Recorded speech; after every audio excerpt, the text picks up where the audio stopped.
জাতীয় নির্বাচনকে সামনে রেখে বিএনপি মনোনীত প্রার্থীদের মধ্যে আজও দ্বিতীয় পর্যায়ে ১০০ জনের সাথে মতবিনিময় করবেন বিএনপির ভারপ্রাপ্ত চেয়ারম্যান তারেক রহমান। বিএনপির গুলশানের রাজনৈতিক কার্যালয়ে সকাল থেকে প্রার্থীরা আসতে শুরু করেছেন। বেলা ১১টায় শুরু হওয়া এই আলোচনায় যুক্ত হয়েছেন দলের মহাসচিব মির্জা ফখরুল ইসলাম আলমগীর। দুপুরের পরে তাদের সাথে ভার্চুয়ালি যুক্ত হবেন বিএনপির ভারপ্রাপ্ত চেয়ারম্যান তারেক রহমান। মূলত নির্বাচনকে কেন্দ্র করে প্রার্থীদের বিভিন্ন বিষয়ে দিক নির্দেশনা দেয়া হবে এই অনুষ্ঠানে।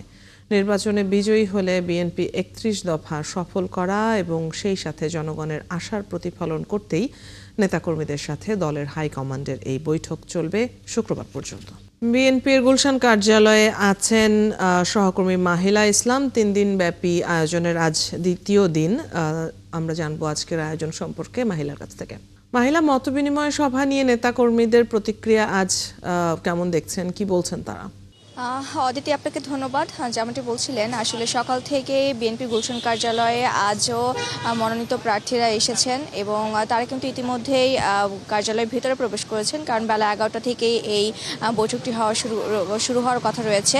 ইতিমধ্যে আসলে এই কার্যালয়ের ভিতরে দলের মহাসচিব মির্জা ফখরুল ইসলাম আলমগীর এসেছেন এবং দলের স্থায়ী কমিটির সদস্যরাও এসেছেন এখানে। আমরা এখানে রুহুল কবির রিজভীকে দেখেছি, তিনিও এসেছেন। ১১ থেকে এই বৈঠকটি শুরু হবে। প্রথম পর্যায়ে আসলে বেলা ১টা পর্যন্ত, এরপরে আসলে বিরতি দিয়ে তারপরে আবার বেলা ৩টার পরে আসলে দলের হাইকমান্ড তারেক রহমান এর সাথে যুক্ত হবেন। এখন ঢোকার সময় অবশ্য প্রার্থীরা তেমন কিছু বলেনি, কারণ প্রার্থীরা ভিতরে যেয়ে আলোচনা হওয়ার পর আসলে কি শুনেন এবং কি নির্দেশনা পান নেতার কাছ থেকে, তারপর হয়তো বা সাংবাদিকদের সাথে তারা কথা বলবেন এবং জানাবেন যে আসলে তারা কি কি দিক নির্দেশনা পেয়েছেন। আর এখন বলতে গেলে গুলশান এই কার্যালয়ে প্রার্থীরা ভেতরে প্রবেশ করেছেন।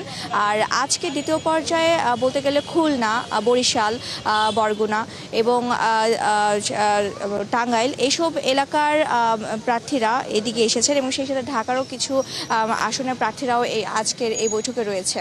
তো আসলে নেতাকর্মীরা খুব জানাচ্ছেন যে এই আলোচনাটি আসলে একটু ফলপ্রসূ হবে এবং এরপর হয়তো বা এই দিক নির্দেশনার মাধ্যমে তারা নির্বাচনেও ভালো একটি প্রভাব ফেলতে পারবে এবং জনগণকে নিয়ে নির্বাচনটা যাতে সুষ্ঠুভাবে হয় সেই বিষয়ে হয়তো বা দিক নির্দেশনা দেওয়া হবে নেতাকর্মীদেরকে। তো গুলশান কার্যালয়ের সামনে আসলে এখনকার পরিস্থিতিটা এরকমই। অদিতি। মাহিলা, যেমনটি আপনি বলছিলেন যে বৈঠকে অংশগ্রহণের পর নিশ্চয়ই নেতাকর্মীদের কাছ থেকে জানা যাবে এই বিষয়ে। আপনি আছেন সেখানে, সংবাদ সংগ্রহ করছেন।